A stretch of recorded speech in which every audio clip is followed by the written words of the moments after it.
Good morning. मैं हूँ Diksha. Welcome back to my channel. आज हम पढ़ने वाले हैं प्रतिरक्षा तंत्र के बारे में। प्रतिरक्षा तंत्र जिसे इंग्लिश में इम्यून सिस्टम कहते हैं। आजकल आप सभी ने ये वर्ड हर जगह सुना होगा कि इम्यूनिटी यानी प्रतिरक्षा। तो प्रतिरक्षा अपने आप में ही बहुत मोस्ट इम्पॉर्टेंट टॉपिक है। तो आइए जानते हैं प्रतिरक्षा क्या है और प्रतिरक्षा तंत्र क्या कहलाता है। तो आज का हमारा टॉपिक क्या है? इम्यूनिटी एंड इम्यून सिस्टम, जिसे हिंदी में हम क्या कहेंगे? इसे कहते हैं प्रतिरक्षा।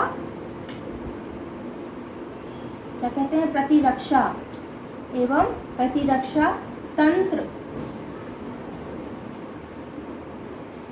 तो प्रतिरक्षा जिसे इम्यूनिटी भी कहते हैं, ये क्या होता है? जब किसी भी जीव शरीर में रोगों से जो लड़ने की क्षमता होती है उसे हम क्या कहते हैं?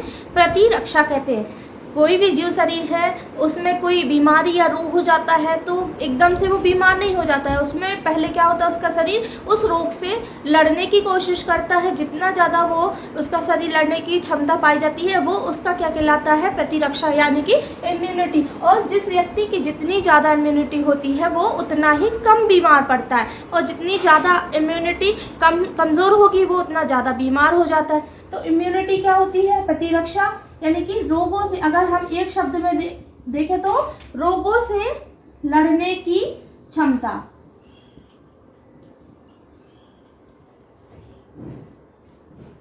ये क्षमता किसमें पाई जाती है? जीव शरीर में। किसी भी जीव शरीर में रोगों से लड़ने की क्षमता क्या कहलाती है? प्रतिरक्षा, जिसे इंग्लिश में कहते हैं इम्यूनिटी। क्या कहते हैं? इम्यूनिटी। और जीव विज्ञान यानी कि विज्ञान की वह शाखा जिसके अंतर्गत प्रतिरक्षा प्रणाली यानी कि ये कैसे होता है, क्या क्या होता है, इस पूरे सिस्टम का जिसमें अध्ययन किया जाता है उसे हम कहते हैं प्रतिरक्षा तंत्र। विज्ञान की वह शाखा जिसमें प्रतिरक्षा प्रणाली का अध्ययन किया जाता है।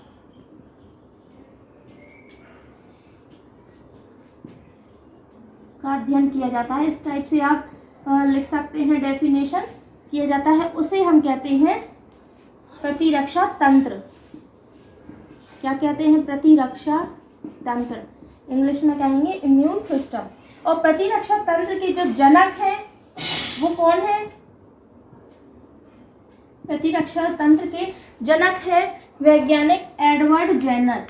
याद रखेंगे नाम, कई एग्जाम में ये पूछा गया है। इम्यून सिस्टम के जनक, father of immune system, father of immunity, कुछ भी करके पूछ सकते हैं। तो याद रखेंगे एडवर्ड जेनर। ये नाम आपको याद रखना है, बहुत से कंपटीशन एग्जाम में ये पूछा जाता है। एडवर्ड जेनर किसके पिता है? फादर ऑफ इम्यून सिस्टम या इम्यूनिटी, दोनों में से कोई भी एक क्वेश्चन पूछ सकते हैं। तो शरीर में रोगों से लड़ने की क्षमता क्या कहलाती है? प्रतिरक्षा। और वह प्रणाली जिसके अंतर्गत प्रतिरक्षा तंत्र मतलब इसका अध्ययन किया जाता है उसे हम क्या कहते हैं? प्रतिरक्षा तंत्र। अब कोई भी जीव शरीर है उसमें वायरस, बैक्टीरिया, फंगस ये सब अटैक करते हैं। इन सब से जो लड़ने की क्षमता उत्पन्न होती है उसे ही हम क्या कहते हैं? प्रतिरक्षा तंत्र। और ये हम डिपेंड करता है हमारे खान पान पर। तो जितना हमारा खान पान अच्छा होगा उतना ज़्यादा हमारा प्रतिरक्षा तंत्र अच्छा होगा और मजबूत होगा, उतना ही व्यक्ति कम बीमार पड़ेगा। हमारा जो प्रतिरक्षा तंत्र होता है वो बैक्टीरिया, वायरस, फंगस इन सब को पहचान करके उसके खिलाफ लड़ता है और रोगों से हमारे शरीर को बचाता है। और जो प्रतिरक्षा तंत्र में कुछ सेल्स काम करती हैं जो उसको मजबूत बनाती हैं, तो वो सेल्स का नाम है बी सेल्स, टी सेल्स। ये काय में प्रतिरक्षा तंत्र को मजबूत बनाने में काम करती हैं। इनके सहायता से ही प्रतिरक्षा तंत्र का जो सिस्टम है वो क्या करता है? मजबूत होता है। मैक्रोफेज, ये सारी सेल्स हैं जो कि प्रतिरक्षा तंत्र को बनाने में सहायता प्रदान करती हैं। अब हम देखते हैं प्रतिरक्षा तंत्र के प्रकार। तो इसके दो प्रकार होते हैं। कौन कौन से? पहला जो इसका प्रकार है वो है स्वाभाविक प्रतिरक्षा तंत्र, ऑटोमेटिक, या फिर अनुकूलित भी कह सकते हैं, क्योंकि ये अपने आप स्वाभाविक अपने आप उत्पन्न होता है, स्वाभाविक प्रतिरक्षा तंत्र। और सेकंड है उपार्जित, जो अर्जित किया गया। उपार्जित मतलब कि जो पहले से उपस्थित नहीं होता है उसको अर्जित किया जाता है, तो उसे कहते हैं उपार्जित, उपार्जित प्रतिरक्षा तंत्र। ये दो इसके प्रकार होते हैं। ये जो स्वाभाविक प्रतिरक्षा तंत्र है इसे जन्मजात प्रतिरक्षा तंत्र भी कहते हैं। कौन सा? जन्मजात। इसका एक और नाम है जन्मजात प्रतिरक्षा तंत्र। क्यों ऐसा नाम क्यों पड़ा? क्योंकि ये जो सिस्टम है वो किसी भी जीव में पहले से ही उपस्थित होता है ना, कि जब वो पैदा होता है तब से ही प्रतिरक्षा तंत्र उसकी बॉडी में पहले से उपस्थित होता है, इसलिए इसको क्या कहते हैं? जन्मजात प्रतिरक्षा तंत्र, है ना, क्योंकि ये बर्थ से ही व्यक्ति के पास होता है, ऑटोमेटिक। अब इसमें क्या होता है, ये जो जन्मजात प्रतिरक्षा तंत्र है ये बड़े बड़े सिस्टम पर काम करते हैं, जैसे कि श्वसन तंत्र समझ लो, श्वसन तंत्र, उत्सर्जन तंत्र एवं पाचन तंत्र। अब इन तंत्र की जो एपिथेलियम लेयर है और श्लेष्म लेयर है, श्लेष्म झिल्ली है, इसमें जो भी रोगाणु अटैक करते हैं, जो भी पैथोजन इसकी मेम्ब्रेन, एपिथेलियम मेम्ब्रेन और श्लेष्म मेम्ब्रेन पर अटैक करते हैं, उन पर ये जो ऑटोमेटिक प्रतिरक्षा तंत्र है, ऑटोमेटिक इम्यून सिस्टम है, वो अटैक करता है और व्यक्ति की उन रोगाणु यानी कि पैथोजन से उसकी रक्षा करता है ना। तो ये क्या हो गया? ऑटोमेटिक प्रतिरक्षा तंत्र, क्योंकि ये अपने आप ही इन तंत्रों की रक्षा करता है। इसकी जो एपिथेलियम है, म्यूकस लेयर है, उस पर जो भी रोगाणु आएंगे बैठेंगे तो ये प्रतिरक्षा तंत्र अपने आप एंटीबॉडी बनाता है और उस पर अटैक करके उसको मारने की कोशिश करता है और व्यक्ति की रक्षा हो जाती है, तो व्यक्ति रोगी नहीं हो पाता है। सेकंड आता है उपार्जित प्रतिरक्षा तंत्र, यानी कि अनुकूलित प्रतिरक्षा तंत्र। ये पहले से जीवों में उपस्थित नहीं होता, इसलिए ये जन्मजात नहीं होता है। ये कैसे होता है? ये अचानक से होता है। जब भी किसी व्यक्ति में या जीव शरीर में अचानक से कोई संक्रमण या रोगजनक या पैथोजन अटैक करता है, तब ये तुरंत क्या करता है? अपनी प्रतिरक्षा प्रणाली को एक्टिव करता है और उन रोगों से लड़ने की क्षमता उत्पन्न करता है, यानी कि ये अनुकूलित है। जैसे ही बाहर से कोई घटना हुई और इसने अपना एक्टिवेशन चालू कर दिया, तो होता क्या है? ये पहले से जन्मजात नहीं होता है, ये किसी संक्रमण के कारण, किसी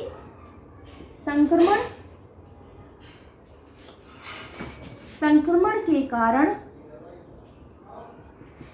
व्यक्ति में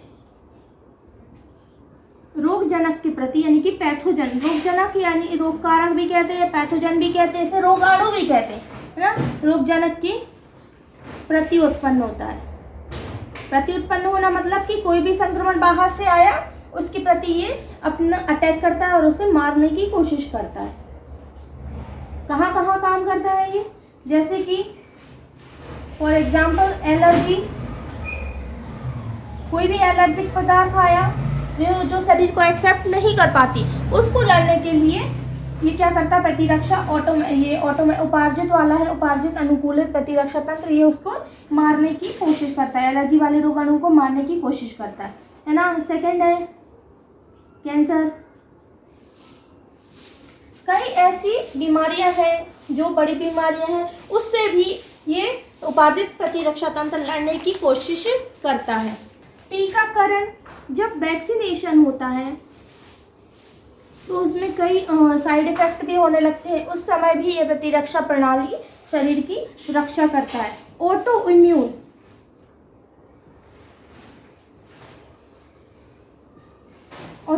के इम्यूनिटी के कारण जो और भी बीमारियां उससे लड़ने की क्षमता होती है, उसमें भी ये अपनी सहायता प्रदान करता है। तो यहाँ पर ये काम करता है ना। अब इसमें जो सेल्स होती है वो मैंने आपको बताया था कि बी सेल्स और टी सेल्स, है ना। इम्यून सिस्टम में कौन कौन सी सेल्स सहायता प्रदान करती हैं? बी सेल्स और टी सेल्स इस सिस्टम में सहायता प्रदान करती हैं, जिसके कारण इम्यून सिस्टम मजबूत बनता है और व्यक्ति में रोगों से लड़ने की क्षमता उत्पन्न होती है। सबसे बड़ी चीज़ होती है हमारे शरीर में इम्यूनिटी यानी कि इम्यून सिस्टम। यदि जिस भी व्यक्ति का इम्यून सिस्टम अच्छा होगा वो व्यक्ति बीमारियों से लड़ने की उतनी ही ज़्यादा क्षमता उसमें होती है और वो बहुत कम बीमार पड़ता है। और जो व्यक्ति जितना ज़्यादा कमज़ोर होगा उसकी इम्यूनिटी भी उतनी ही ज़्यादा कमज़ोर होगी और वह व्यक्ति बार बार कमज़ोर पड़ता है। इसलिए इम्यूनिटी हमारी मजबूत होना चाहिए। और इम्यूनिटी कैसे बढ़ती है इन सब के बारे में भी आपको मैं बताऊंगी। और ये जो इम्यूनिटी है इसके लिए हमें अपने शरीर में बहुत ध्यान देना चाहिए ताकि आगे चल के कोई भी शरीर जो रोग होता है उससे लड़ने की क्षमता हमारे शरीर में उत्पन्न हो सके। तो सभी व्यक्तियों को अपनी इम्यूनिटी बढ़ाने के लिए अच्छा खान पान लेना ज़रूरी है, अच्छी डाइट लेना ज़रूरी है, योगा व्यायाम ये सब उसके लिए बहुत ज़रूरी है। तो इससे इम्यूनिटी आपकी बढ़ेगी और आप बहुत ही कम बीमार पड़ेंगे। तो सबसे ज़्यादा शरीर में क्या ज़रूरी है, आपने सुना होगा विटामिन, खनिज। इस सब के साथ साथ सबसे ज़्यादा ज़रूरी इम्यूनिटी, इम्यून सिस्टम हमारा मजबूत होना चाहिए, क्योंकि रोगों से लड़ने की क्षमता ही नहीं होगी तो शरीर पहले ही कमज़ोर पड़ जाएगा और बीमारी उसको घेर लेगी। तो जितना ज़्यादा इम्यून सिस्टम होगा, मजबूत होगा, तो वो उतना ज़्यादा शरीर पर अटैक करने वाले रोगाणु के प्रति हमारा शरीर तैयार रहेगा और बीमारी हमें नहीं लग पाएगी। तो इम्यूनिटी आगे समझ में क्या होता है। इसके अलावा मैंने जो आपको बताया बी सेल्स और टी सेल्स, ये दोनों मिल करके क्या करती हैं, इम्यून सिस्टम का निर्माण करती हैं। तो स्टूडेंट्स ये रहा आज का लेक्चर। उम्मीद है आपको पसंद आया होगा। चैनल को सब्सक्राइब कीजिए, शेयर कीजिए। Thank you. Thanks for watching the video. कृपया वीडियो को लाइक, शेयर एंड सब्सक्राइब कीजिए। अगला लेक्चर जल्द ही लेके आएंगे। तब तक नोट्स बनाइए, रिवीजन कीजिए और अच्छे से पढ़ते रहिए। Thank you.